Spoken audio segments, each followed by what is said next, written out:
उत्तर प्रदेश के आगरा में समाजवादी पार्टी के राज्यसभा सांसद रामजीलाल सुमन के घर पर करणी सेना के कार्यकर्ताओं द्वारा किए गए हमले ने राज्य की सियासत को गरमा दिया है। इस घटना के बाद बहुजन समाज पार्टी की राष्ट्रीय अध्यक्ष बसपा सुप्रीमो मायावती ने सपा पर तीखा हमला बोला है।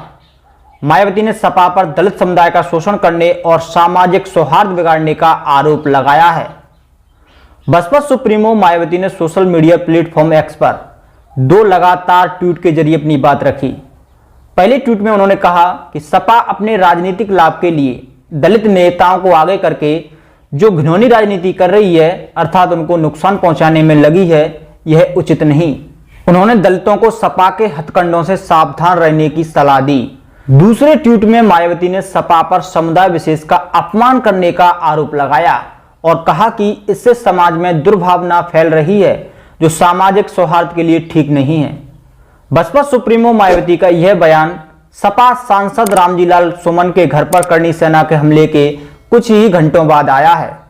आपको बता दें कि 26 मार्च 2025 को आगरा के हरि परिवर्तित इलाके में सपा सांसद रामजीलाल सुमन के आवास पर करणी सेना के सैकड़ों कार्यकर्ताओं ने हमला बोल दिया।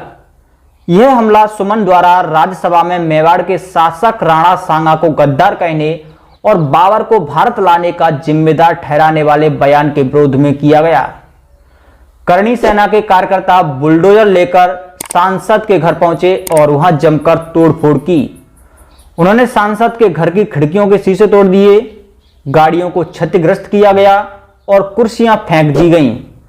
इस दौरान पुलिस और प्रदर्शनकारियों के बीच झड़प हुई। कई प्रदर्शनकारियों को हिरासत में लिया गया।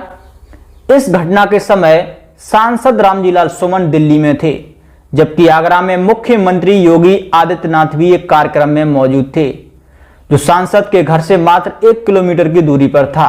आपको बता दें कि सपा सांसद रामजीलाल सुमन ने 21 मार्च 2025 को राज्यसभा में राणा सांगा को लेकर एक विवादित बयान दिया था। उन्होंने कहा था कि राणा सांगा ने बाबर को इब्राहिम लोदी को हराने के लिए भारत आमंत्रित किया था और उन्हें गद्दार करार दिया। सुमन ने यह भी कहा कि अगर मुसलमानों को बाबर का वंशज कहा जाता है तो हिंदुओं को राणा सांगा का वंशज माना जाना चाहिए। सुनिए क्या कुछ कहा सपा सांसद रामजीलाल सुमन ने। हिंदुस्तान का मुसलमान तो बाबर को अपना आदर्श मानता नहीं है, वो तो मोहम्मद साहब को अपना आदर्श मानता है, सूफी संतों की परंपरा को अपना आदर्श मानता है। लेकिन सभापति महोदय, मैं जानना चाहूंगा कि बाबर को लाया कौन? बाबर को इब्राहिम लोदी को हराने के लिए राणा सांगा लाया था। तो मुसलमान तो बाबर की औलाद हैं और तुम गद्दार राणा सांगा की औलाद हो, ये हिंदुस्तान में तय हो जाना चाहिए। अगर बाबर की तो आलोचना करते हैं, राणा सांगा की आलोचना नहीं करते। सभापति महोदय, ये बहुत सभापति महोदय, ये देश की एकता का अनुभवी आदमी है, बातचीत में संसदीय मर्यादाओं का ध्यान रखें, संसदीय मर्यादाओं का ध्यान रखें। जो भी इस बयान से राजपूत समुदाय में भारी आक्रोश फैल गया। करणी सेना ने सुमन से माफी मांगने की मांग की, लेकिन सुमन ने माफी मांगने से इनकार कर दिया। इसके बाद करणी सेना ने आगरा में सपा सांसद रामजीलाल सुमन के घर पर हमला कर अपना गुस्सा जाहिर किया। सपा प्रमुख अखिलेश यादव ने इस हमले की निंदा करते हुए मुख्यमंत्री योगी आदित्यनाथ पर जमकर निशाना साधा। उन्होंने कहा कि मुख्यमंत्री की मौजूदगी में भी सांसद के घर पर हमला होना सरकार की नाकामी को दर्शाता है। सपा प्रमुख अखिलेश यादव ने इसे सुनियोजित हमला करार देते हुए दोषियों पर सख्त से सख्त कार्रवाई करने की मांग की।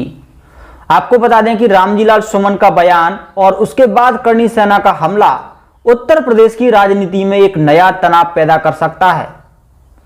फिलहाल इस मामले को लेकर आपकी क्या प्रतिक्रिया है? अगर आपकी कोई प्रतिक्रिया हो तो हमें कमेंट बॉक्स में जरूर दें और अभी तक आपने हमारे चैनल को सब्सक्राइब नहीं किया है तो चैनल को अभी कर लीजिए सब्सक्राइब और साथ ही साथ नोटिफिकेशन वाले बेल आइकन को भी दबा दीजिए और इस वीडियो को ज्यादा से ज्यादा शेयर कीजिए। धन्यवाद।